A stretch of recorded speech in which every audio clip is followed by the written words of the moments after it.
राधे राधे। बोल वृंदावन बिहारी लाल की जय, श्री जुगल सरकार की जय, श्री राधा वल्लभ लाल की जय, जय श्री राधे श्याम। ब्रज लीला चैनल में आपका हार्दिक स्वागत है। राधे राधे बोलते जाइए। और आज एक विशेष चर्चा का मैं सिलसिला लेकर आया हूँ। वो क्या है?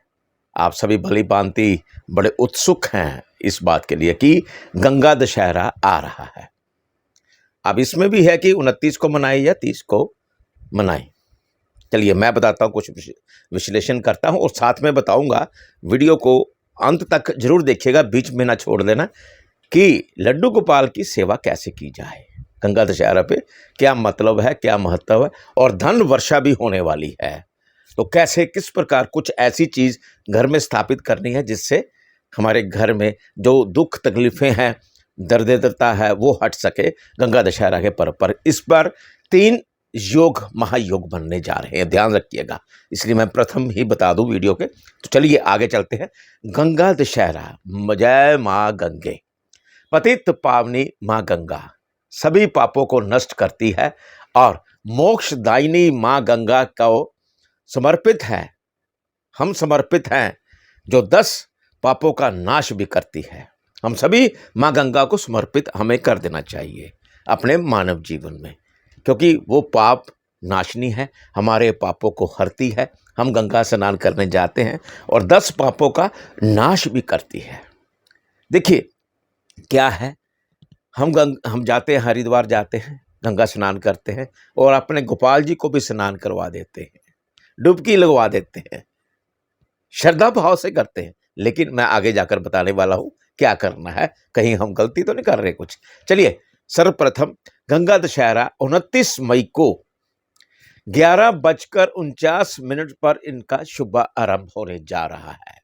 30 मई दोपहर 1:07 तक इनका समापन होगा। उदया तिथि मुताबिक ये पर्व 30 मई को ही मनाया जा रहा है। उदया तिथि के दिन ही मनाया जा रहा है, इसलिए जो भक्तगण हैं 30 मई को ही स्नान का उपयोग करें और लाभ उठाएं। तो माँ गंगा जो है, उनका धरती पर आज के दिन अवतरण हुआ था। भगीरथ जी ने आवाहन किया, पूजा भक्ति की भगवान शिव की, और देखिए गंगा मैया को वो प्रकट किया उन्होंने। हमारे सब पापों का नाश करती है। और देखिए ये पर्व जो है ज्येष्ठ मास के शुक्ल पक्ष की 10वीं तिथि के दिन मनाया जाता है और हम 30 मई को मनाने जा रहे हैं। गंगा दशहरा पर सुनिएगा आप ध्यान से, 3 योग महायोग जो बन रहे हैं।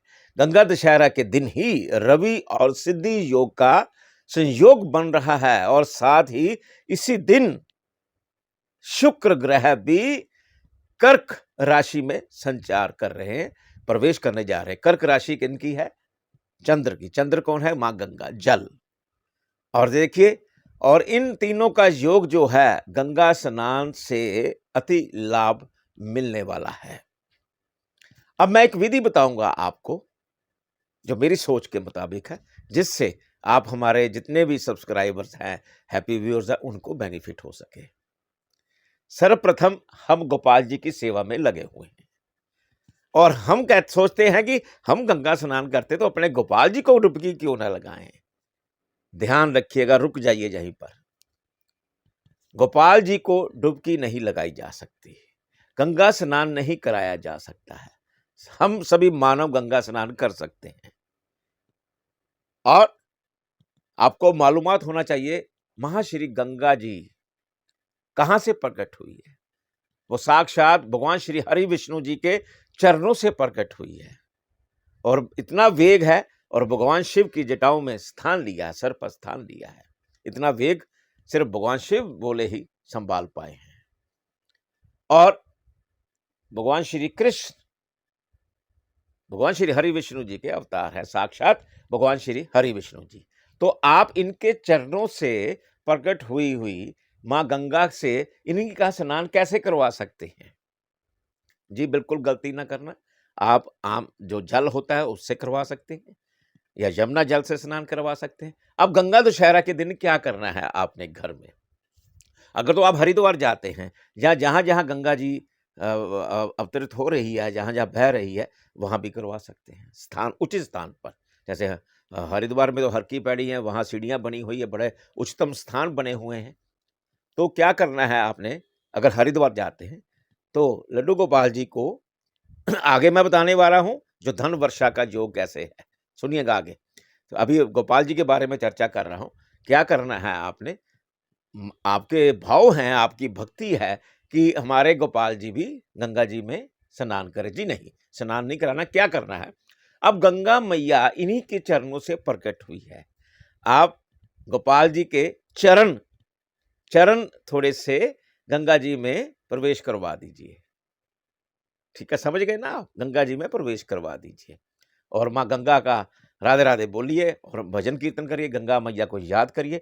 हाँ, अब आप नहीं जा पाते गंगा जी के स्नान के लिए हरिद्वार या किसी ऐसे पवित्र स्थान पर जहाँ जहाँ गंगा बह रही है, तो घर में भी हो सकता है।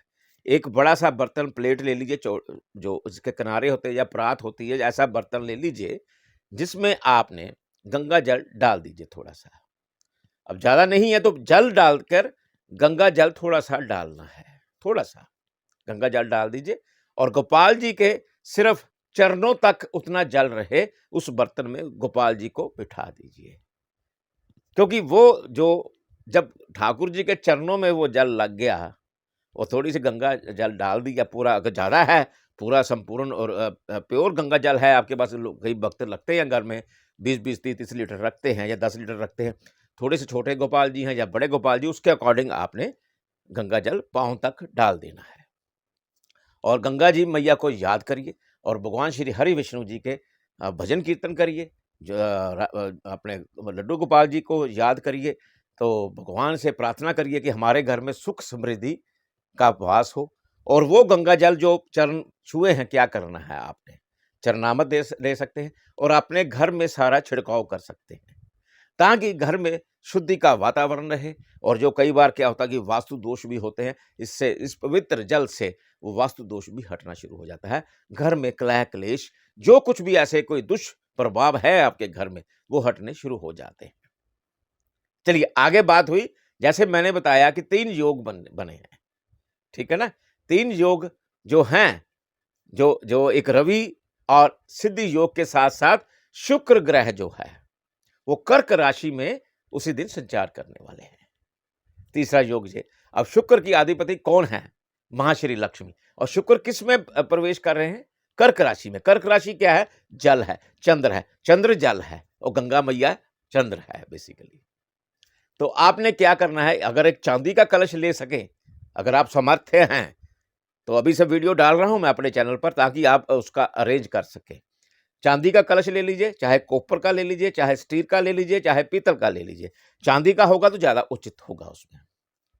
उसमें क्या करना है, अगर आप चांदी का ही, अगर एक सिक्का प्योर चांदी का अगर डालते हैं बीच में, नहीं है तो आप 1 रुपए का सिक्का, 2 रुपए का सिक्का, कॉइन्स, कोई भी जो हमारी हम पैसे खर्च करते हैं, हमारी करेंसी है, जो 5 रुपए का सिक्का ले लीजिए, 10 रुपए का ले लीजिए, 20 रुपए का सिक्का भी है आजकल, तो वो एक डालकर उसमें चावल डाल दीजिए, परमल चावल, बासमती नहीं डालने, परमल चावल साबुत हो, और ध्यान रखना उसमें कोई कीड़ा ना हो, साफ करके उसमें डालकर और उसमें गंगा जल भर दीजिएगा। गंगा जल भरना है आपने, गंगा जल अभी से अरेंज कर लीजिएगा। गंगा जल भर के ढक्कन लगा के आपने ठाकुर जी के पास, जो ठाकुर जी के भक्त है जिन्होंने सेवा ले रखी है या नहीं भी ले रखी तो सेवा लीजिएगा, अगर नहीं है इस समय कोई बात नहीं, जो आपका मंदिर है या कोई भी उच्चतम स्थान है, साफ स्थान हो, वहां पर स्थापित करके माँ गंगा से प्रार्थना करें, महाश्री लक्ष्मी से प्रार्थना करें कि हे महाश्री लक्ष्मी, हे माँ गंगा, हमें हमारे घर में दुख दूर करिएगा, दरिद्रता का दूर करिएगा और धन दौलत की वर्षा करिएगा। इस भाव के साथ अगर आप ऐसा करते हैं तो निश्चित रूप से कन्हैया की कृपा आप पर बरसने वाली है, माँ गंगा की कृपा बरसने वाली है, महाश्री लक्ष्मी जी की कृपा बरसने वाली है। और क्या चाहिए आपको, ये विधि जो मैंने बताई है, बड़ी सोच समझकर आपको बताई है ताकि आप भी इसका बेनिफिट उठा सके। राधे राधे करते जाइए और हमारा ये चैनल सब्सक्राइब करते जाइए, लाइक करिए, शेयर करिए और बेल आइकॉन का बटन अवश्य दबाइएगा। जय माँ गंगे।